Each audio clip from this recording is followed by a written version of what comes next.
Mentioned 5.8% year on year in December from 6.2%. Consensus was around 5.9%, so pretty much in line with what most had expected. Yes, there are no major surprises.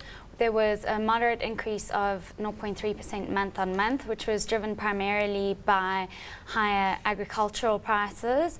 It's the effect of the higher food and agricultural prices global commodity prices that we're starting to see emerge. Well, the month-on-month increase there for agricultural food prices, that was up 3.5%. We keep talking about the risks. Food inflation is one of the big topics on a global level, especially when it comes to emerging markets. This also being exacerbated by the fact that we've seen floods coming through, not only in South America, here in South Africa, we're really grappling with the problem. Is this going to impact that number further? Well, the risks are certainly there, as you highlighted.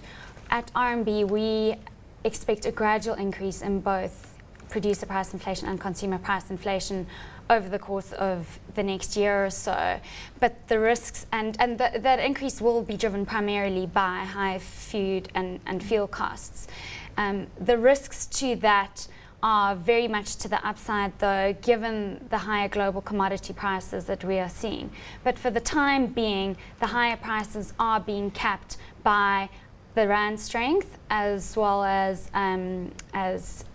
increasing competition, which are preventing our inflation from skyrocketing. Well, it's interesting, Laura, because on an annual basis, agricultural food inflation is still at deflation levels. We're sitting at 3.5% year on year.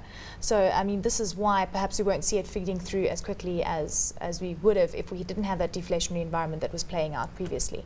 Yes, and you also see that from the components of the producer price index that feed through into the consumer price index, there aren't the consumer goods are not showing signs of high inflation. They're still quite benign, so there isn't the risk of higher producer price inflation that we're seeing from the CPI at the moment. Well, looking at the commodities side of things as well, because we also saw a bit of inflation creeping through on that front, and clearly we keep talking about the strong rand and how it's mitigating us importing inflation. That scenario could change because we're sitting at above 7 rand to the US dollar, and perhaps we could even weaken from here onwards.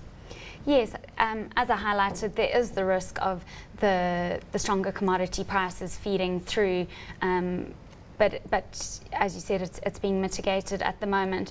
In terms of the rand at the moment, interestingly, in the last few days, what we are seeing is that the rand is not necessarily being driven by the global factors as it has done in the past. It's being more influenced at the moment by the talk of policy intervention and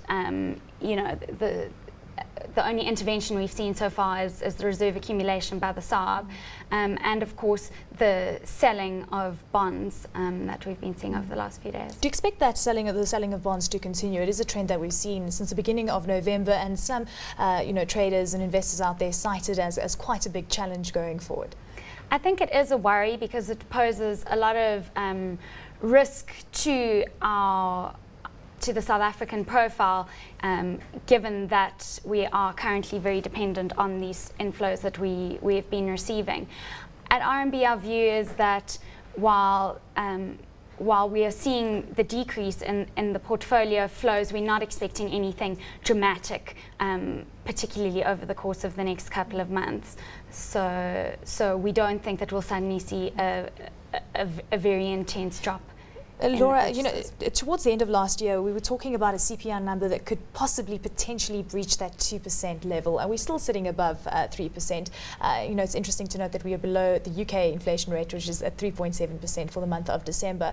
What are your prospects for the inflation scenario when you look at the PPI number, which has softened slightly? What does that spell for inflation overall? We don't think that there's a chance that inflation is going to decrease. We think that CPI did trough at 3.2% in September of last year, and like our forecast for PPI, we expect a gradual increase over the course of the next few months. We see 5.3% by year end, so it's still remaining within the all-important 3 to 6% target range.